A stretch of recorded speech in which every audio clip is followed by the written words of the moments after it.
ಕಲಬುರಗಿಯಲ್ಲಿ ಸರ್ಕಾರಿ ವಕೀಲರಿಗೆ ಲಂಚ ನೀಡಲು ಹೋಗಿ ಇಬ್ಬರು ಲೋಕಾಯುಕ್ತ ಬಲೆಗೆ ಬಿದ್ದಿದ್ದಾರೆ.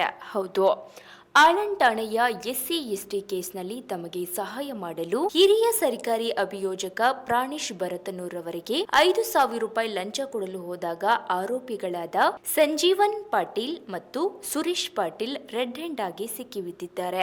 ಲೋಕಾಯುಕ್ತ ಎಸ್ಪಿ ಸಿದ್ದರಾಜು ಸಿ ಮಾರ್ಗದರ್ಶನದಲ್ಲಿ ಇನ್ಸ್ಪೆಕ್ಟರ್ ರಾಜಶೇಖರ್ ಬಡದೇಸರ್ ನೇತೃತ್ವ ತಂಡ ಇಬ್ಬರನ್ನು ಬಂಧಿಸಿದ್ದಾರೆ.